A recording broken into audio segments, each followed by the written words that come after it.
दोस्तों, आपका स्वागत है स्कॉलर एलाइट में। जो लोग ये वीडियो पहली बार देख रहे हैं तो उनसे रिक्वेस्ट है कि आप हमारे चैनल को सब्सक्राइब कर लीजिए ताकि जो भी वीडियोस मैं अपलोड करूंगा आप लोगों को नोटिफिकेशन के माध्यम से पता चल जाए। चलिए दोस्तों, मैं ब्रजेश सिंह आपको एमपी कांस्टेबल जीके और साइंस का जो मैंने क्विज स्टार्ट किया था उसको आज से फिर से कंटिन्यू करने की कोशिश कर रहा हूं और यहाँ पे मैं आपको अगेन जो है 30 क्वेश्चन 25 से 30 क्वेश्चंस को कवर करूंगा जो कि बहुत ही इंपॉर्टेंट रहेंगे और प्रीवियस ईयर के क्वेश्चन रहेंगे। ये पार्ट 16 होगा आपका। पार्ट 15 तक ऑलरेडी मैं अपलोड कर चुका हूँ, तो आपसे रिक्वेस्ट है कि उन वीडियोज़ को देखिए। ठीक है, चलिए स्टार्ट करते हैं हम यहाँ पे आज का पहला क्वेश्चन। तो पहला क्वेश्चन देखते हैं क्या बोल रहा है कि भारतीय परमाणु ऊर्जा आयोग एवं भारतीय अंतरिक्ष अनुसंधान संगठन के दूसरे अध्यक्ष कौन थे। यहाँ पे क्या पूछा जा रहा है कि जो एटॉमिक एनर्जी कमीशन है आपका, उसके सेकंड चेयरमैन की बात की जा रही है, चेयरपर्सन की बात की जा रही है, वो कौन थे। यहाँ पे पूछा जा रहा है, मतलब ऑप्शन है हमारे पास विक्रम साराभाई, आभास मित्र, मेघनाथ साहा या सुब्रमण्यम चंद्रशेखर। तो इसका आंसर हो जाएगा यहाँ पे विक्रम साराभाई। ठीक है, क्या हो जाएगा, विक्रम साराभाई। अगला क्वेश्चन देखते हैं यहाँ पे, दलाल स्ट्रीट कहाँ पर है। लंदन, पेरिस, मुंबई और न्यू दिल्ली। देखिए लंदन और पेरिस तो यहाँ से हट गया क्योंकि दलाल एक इंडिया में ज़्यादा यूज़ किया जाता है दलाल शब्द को, तो दो ऑप्शन इजीली आप काट लोगे। अब बात करते हैं मुंबई और न्यू दिल्ली। तो देखिए अगर ये क्वेश्चन बन रहा है तो कुछ ना कुछ रीज़न होगा। तो देखिए आपका स्टॉक एक्सचेंज, शेयर मार्केटिंग होती है, ट्रेडिंग होती है, वहाँ पे भी दलाली चलती है, तो उसी को बोला जाता है दलाल। तो दलाल स्ट्रीट जो है आपका कहाँ पे हो जाएगा, ये होगा आपका मुंबई में। ठीक है, चलिए बात करते हैं हम अगले क्वेश्चन की। यहाँ पर यह कलाकार कर्नाटक संगीत का एक प्रसिद्ध गायक या गायिका है। यानी कि जो कर्नाटक में एक संगीत है वहाँ की इनमें से कौन जो है एक गायक या फिर गायिका है। तो देखिए पहला ऑप्शन देखते हैं, उदय भवालकर, एम एस सुब्बलक्ष्मी या पंडित जसराज नैना देवी। तो यहाँ पे आंसर है जो एम एस सुब्बलक्ष्मी जी। तो आंसर हो जाएगा ऑप्शन नंबर बी। इनको इसके ऊपर एक अवार्ड भी मिला गया है, वो आगे हम डिस्कस करेंगे। एक और क्वेश्चन है यहाँ पर हमारे पास। अगला क्वेश्चन देखते हैं कि रूपमती मंडप कहाँ स्थित है। राने, राजनगर, देवगढ़ या मांडू। तो देखिए ये रूपनगर मंडप की बात की जा रही है, पूजा पाठ होता होगा वहाँ पर। ठीक है, तो ये है आपका मांडू में। कहाँ पे हो जाएगा, मांडू। बात करते हैं अगले क्वेश्चन की यहाँ पर। तो सत्यार्थ प्रकाश किसके द्वारा लिखी गई थी। यानी कि एक किताब की बात की जा रही है कि सत्यार्थ प्रकाश किताब किसके द्वारा लिखी गई है। तो यह किताब लिखी गई थी आपकी दयानंद सरस्वती जी के द्वारा, जिन्होंने कहा था वेदों की ओर लौटो। तो एक क्वेश्चन ये भी यहाँ से बनता है कि वेदों की ओर लौटो किसके द्वारा मतलब कहा गया है या किसके कोट्स हैं ये। तो वेदों की ओर लौटो जो है ये कहा गया था दयानंद सरस्वती के द्वारा, और ये जो पुस्तक है सत्यार्थ प्रकाश ये भी उन्हीं के द्वारा लिखी गई है। तो आंसर हो जाएगा दयानंद सरस्वती। बात करते हैं अगले क्वेश्चन की। यहाँ पर 50वां ज्ञानपीठ पुरस्कार किसे दिया गया था। ठीक, तो ये उस समय पिछले साल क्वेश्चन पूछा गया था, तो यहाँ पर ये करंट का क्वेश्चन हो जाएगा उस समय का। तो अगर 50वें ज्ञानपीठ की बात करें तो यह दिया गया था भालचंद्र नेमाड़े। किसको दिया गया था, भालचंद्र नेमाड़े जी को दिया गया था। नेक्स्ट क्वेश्चन देखते हैं यहाँ पर क्या बोला जा रहा है, हरमिंदर साहिब का निर्माण किसके द्वारा करवाया गया था। तो हरमिंदर साहिब जी की अगर हम बात करें तो यह निर्माण करवाया गया था आपका गुरु अर्जुन देव के द्वारा। किसके द्वारा करवाया गया था, गुरु अर्जुन देव के द्वारा। बात करते हैं यहाँ पे अगले क्वेश्चन की। तो नेक्स्ट क्वेश्चन है कि भारत रत्न से नवाजे गए पहले गायक कौन थे। ठीक है, भारत रत्न से नवाजे गए पहले गायक या गायिका कौन थी। लता मंगेशकर, पंडित भीमसेन जोशी, बिस्मिल्लाह खां या एम एस सुब्बुलक्ष्मी। तो आंसर है एम एस सुब्बुलक्ष्मी। देखिए ये क्वेश्चन अभी जस्ट रिपीट हुआ है, मतलब क्वेश्चन से रिलेटेड है। पिछला क्वेश्चन जो हमने अभी पढ़ा था उसमें क्या था कि ये कर्नाटक की एक गायिका पूछी गई थी कौन है, तो यहाँ पे पूछा कि इनको मिला, तो ये क्या हो गया, कर्नाटक की एक गायिका है जिनको फर्स्ट भारत रत्न मिला था गायक के रूप में या गायिका के रूप में। नेक्स्ट क्वेश्चन, कराधान निम्न में से किस नीति के तहत आता है। यानी कि टैक्सेशन की बात की जा रही है, वो किस पॉलिसी के अंतर्गत आता है, फिस्कल पॉलिसी या मॉनेटरी पॉलिसी या एम्प्लॉयमेंट पॉलिसी या वेतन नीति या वेज पॉलिसी। तो टैक्सेशन जो है वो आता है फिस्कल पॉलिसी के अंतर्गत, ठीक है। राज्य कोषीय नीति के अंतर्गत आपका आ जाएगा टैक्सेशन या कराधान। बात करते हैं हम अगले क्वेश्चन की कि मध्य प्रदेश का 51वां जिला किस संभाग के अंतर्गत आता है। ठीक है, यहाँ पे 4 संभाग है, भोपाल, जबलपुर, नर्मदापुरम या फिर उज्जैन। तो आंसर होगा उज्जैन के अंतर्गत आता है 51 नंबर का जो है जिला।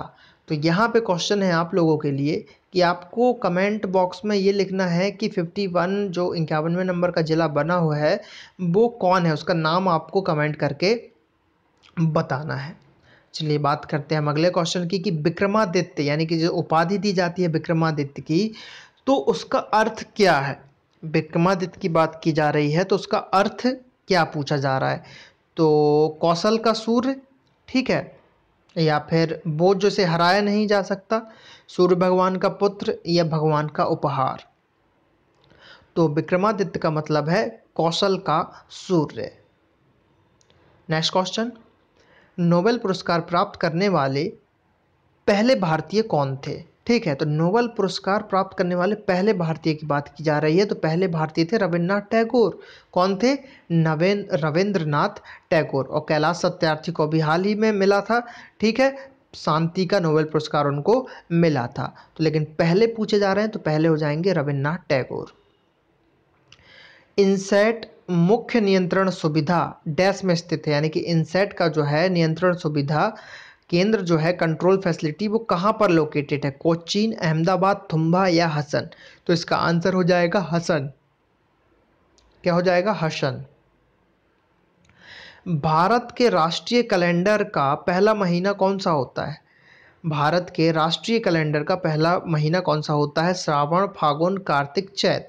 तो आंसर हो जाएगा चैत। चैत, बैसाख, सावन, इस तरीके से ये आपका चलता है। तो चैत्र जो है भारत के राष्ट्रीय कैलेंडर का पहला महीना माना जाता है। अगला क्वेश्चन देखते हैं, निम्नलिखित जिलों में से कौन सा जिला चंबल संभाग का नहीं है, यानी कि मुरैना, भिंड, श्योपुर और दतिया। तो यहाँ पे जो है आंसर हो जाएगा दतिया। दतिया चंबल संभाग का जिला नहीं है। तो आपको कमेंट बॉक्स में ये बताना है, ये आपका आज का सेकंड क्वेश्चन हो गया कि दतिया जो है किस संभाग के अंतर्गत आता है। दतिया किस संभाग के अंतर्गत आता है।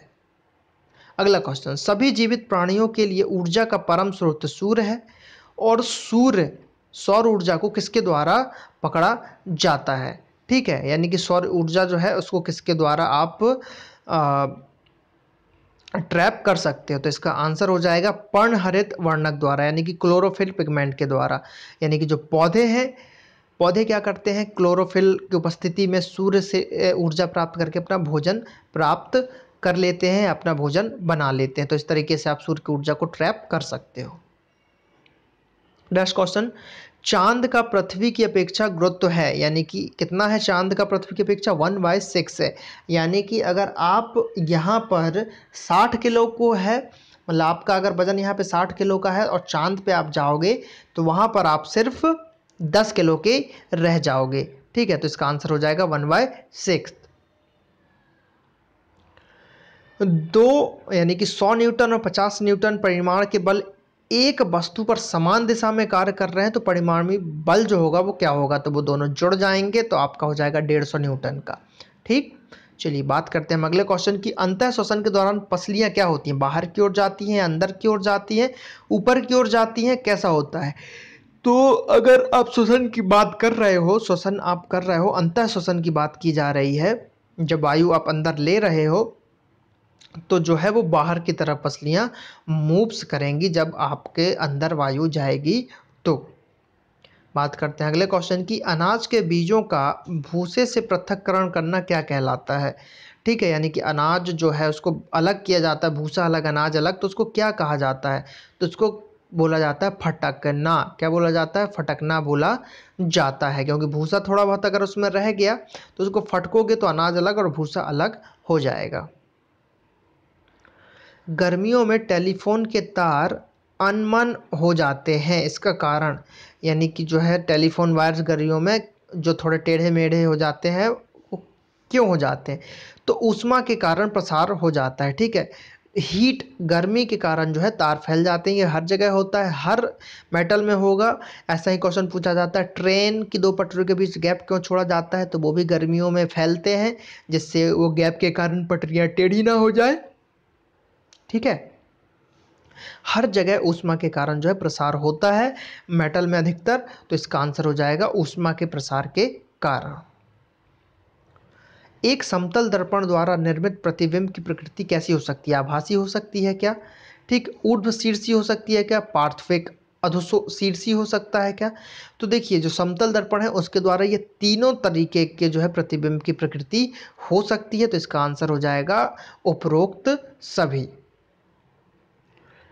यदि ध्वनि तरंग के आयाम को दुगना कर दिया जाए, ठीक है, अगर ध्वनि एम्पलीट्यूड को अगर दुगना कर दिया जाए तो उसकी तीव्रता है ना, उसकी तीव्रता पर क्या प्रभाव पड़ेगा? तो देखिए, जब ध्वनि की बात कर रहे हैं यहाँ पे, कोई भी चीज़ जब दुगनी हो रही है, यहाँ पे आयाम दुगना हो रहा है, तो यहाँ पे जो है उसकी तीव्रता की बात करें तो वो 4 गुनी हो जाएगी। फिजिक्स में आप याद रखिए अधिकतर यही होगा, जो भी चीज़ दुगनी होगी और दुगने से रिलेटेड आपका पूछा जाएगा कि संवेग दोगुना है तो उसका त्वरण कितना हो जाएगा। इस तरीके से क्वेश्चन पूछे जाते हैं। तो 2 और 4 का कॉम्बिनेशन चलता है। तो यहाँ पे देखिए 2 दिख रहा होगा, ये ट्रिक है, तो इसका आंसर होगा 4। देखिए 4 है, किसी में थर्ड वाले ऑप्शन में है कि तीव्रता 4 गुनी हो जाएगी। आंसर यही होना चाहिए सही।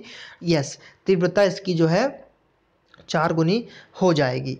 तो चलिए बात करते हैं हम अगले क्वेश्चन की, कि पुष्प के परागकोश से स्टिग्मा में पराग कणों का स्थानांतरण क्या कहलाता है? मतलब पुष्प का परागकोश है, उस स्टिग्मा में पराग कणों का स्थानांतरण क्या कहलाता है? ये कहलाता है फर्टिलाइजेशन, यानी कि निषेचन की बात कही जा रही है यहाँ पर।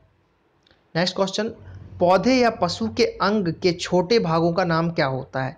तो उनको टिश्यूज बोला जाता है या ऊतक बोला जाता है। पौधे हो चाहे पशु हो, उसके छोटे छोटे जो अंग होते हैं या बहुत ही छोटे, तो उनको टिश्यूज बोला जाता है। ठीक है, सेल जो होती है सबसे छोटी इकाई होती है। ठीक, लेकिन टिश्यू यहाँ पे इसका आंसर होगा। पशु के अंगों के छोटे भागों की बात की जा रही है, तो इसका आंसर हो जाएगा टिश्यूज, यानी कि ऊतक। अगला क्वेश्चन, जैव गैस का निर्माण भुक्त शेष जल द्वारा किसकी सहायता से होता है? यानी कि जैव गैस का निर्माण जो होगा भुक्त शेष जल के द्वारा किसकी सहायता से होगा? तो वो होगा अवायवीय जीवाणु के द्वारा। ठीक है, जो जीवाणु है, बैक्टीरिया है, उनके द्वारा यहाँ पर ये बायोगैस का निर्माण किया जाएगा।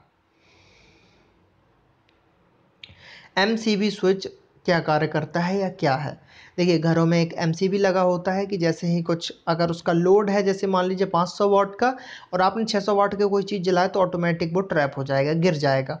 तो यही काम है इसका। देखिए ऑप्शन नंबर डी को पढ़िए, स्वचालित रूप से बंद हो जाते हैं जब परिपथ में विद्युत धारा सुरक्षा सीमा से अधिक होती है। यानी कि एमसीबी लगा दिया कि भाई 500 वाट से ज़्यादा कोई भी चीज़ जलेगा तो ऑटोमेटिक ट्रैप हो जाएगा। आपने 500 की जगह 600 वाट जला दिया, ऑटोमेटिक एमसीबी नीचे हो जाएगा। तो सेफ्टी की दृष्टि से ये बहुत ही सही चीज़ है। तो आंसर हो जाएगा option number D. Next question, भूमिगत जल कुंड को क्या कहते हैं? यानी कि भूमिगत जल कुंड, जो भूमि के अंदर से जल आपका निकलता है, तो अंडरग्राउंड वाटर जो है उसको क्या बोला जाता है? तो उसको जलभर बोला जाता है। ठीक है, चलिए अगला क्वेश्चन देखते हैं यहाँ पर। रात के दौरान भूमि से समुद्र की ओर ठंडी हवा जो चलती है वो क्या कहलाती है? संवहन की धारा, वायु प्रवाह, थल समीर या समुद्र समीर? तो लैंड ब्रीज के नाम से उसको जाना जाता है। भूमि से समुद्र की ओर चल रही इसलिए लैंड ब्रीज। समीर यानी कि थल समीर। नेक्स्ट क्वेश्चन देखते हैं, श्वेत प्रकाश 7 रंगों में विभाजित होती है, इसके द्वारा? यानी कि किसके द्वारा श्वेत प्रकाश को आप 7 भागों में बांट सकते हैं? तो आपने 10वीं 11वीं में प्रैक्टिकल जरूर किया होगा, प्रिज्म का प्रैक्टिकल, जिसमें 7 रंग में जो है हमारे प्रकाश दिखाई देते थे। तो ये है प्रिज्म। प्रिज्म से आप श्वेत प्रकाश के 7 रंगों को अलग अलग देख सकते हैं। तो यहाँ पर ये क्वेश्चन समाप्त होते हैं आपके। लगभग 25 to 30 क्वेश्चन मैंने कवर किए हैं। अब आप लोगों का काम है कि चैनल को सब्सक्राइब कर लीजिए, ताकि जो भी वीडियोस मैं डालूंगा आपको नोटिफिकेशन के माध्यम से पता चल जाए। और ये हमारा फेसबुक पेज है www.facebook.com/scholarelite।